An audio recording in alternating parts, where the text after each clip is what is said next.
Vous souffrez de cette variété de dépressions fréquentes, incompréhensibles, terribles, qui durent des mois, des années, voire toute la vie, et à laquelle on ne trouve aucune cause réelle et tangible. Celle où vous êtes envahi par une immense fatigue qui constitue l'essentiel de votre souffrance, où vous vous traînez toute la journée, n'avez envie de rien, êtes dégoûté de tout, désespéré. Celle que la psychiatrie considère, sans véritable preuve d'ailleurs, comme une maladie quasi neurologique et traite à coups de médicaments qui soulagent parfois mais ne guérissent guère, tout en n'étant pas dénués d'effets secondaires nocifs. Celle sur laquelle les psychothérapies traditionnelles s'échinent pendant de nombreuses séances, mais trop souvent en vain. Alors, vous vous sentez coupable et vous avez des pensées tragiques, suicidaires. Pourtant, vous tentez de vous forcer à vous lever, à bouger, à travailler un minimum, mais en vain. Et votre entourage inquiet, démuni, lassé, voire irrité, imaginant parfois que vous vous laissez aller, que vous vous écoutez trop, vous incite à réagir, gentiment ou pas très. Certains psys bienveillants vous recommandent d'y aller doucement, progressivement, de choisir des activités faciles, agréables, mais cela ne change rien.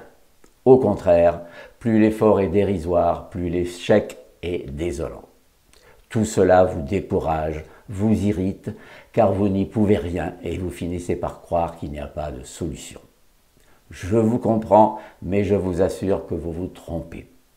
Il en existe une et même très simple, mais personne n'y songe car elle semble illogique. Elle se nomme la psychothérapie stratégie paradoxale systémique de Palo Alto, du nom de la ville berceau de la Silicon Valley où elle fut inventée, où fut inventé ce modèle systémique qui révolutionne toutes les sciences et donc la psychothérapie, du moins la moderne, la vraie. Cette psychothérapie vous explique. Vous êtes épuisé et vous vous forcez.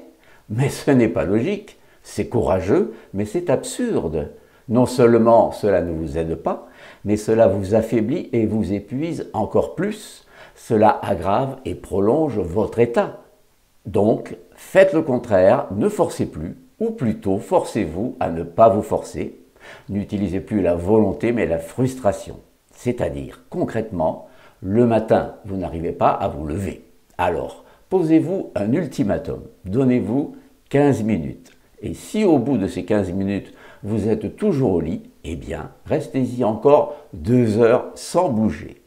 Je dis bien 2 heures. Autre exemple. Vous ne parvenez pas à faire le ménage, un peu de jardinage, à accomplir la moindre tâche. Pareil. Si au bout de 15 minutes vous n'avez pas commencé, obligez-vous à ne pas la faire pendant 2 heures ou plus. Voilà, cela paraît bizarre, mais ça ne coûte rien d'essayer. Et si votre dépression est bien celle que j'ai décrite, c'est-à-dire une terrible fatigue qui ne semble avoir aucune raison d'être, cette thérapie par la frustration volontaire et le repos contraint soulagera votre organisme épuisé, vous déculpabilisera, vous apaisera et donc vous redonnera l'envie, le désir, l'énergie, la santé. Car cette méthode est aussi paradoxale que votre dépression, mais à l'inverse. Donc, elle est efficace. C'est d'ailleurs logique, car elle est ultra moderne par son côté systémique qui, curieusement, rejoint la technique, la vieille technique appelée prescription du symptôme. Elle traite donc le mal par le mal et résout la plupart des troubles psychologiques, si graves soient-ils. Alors, pourquoi pas le vôtre ?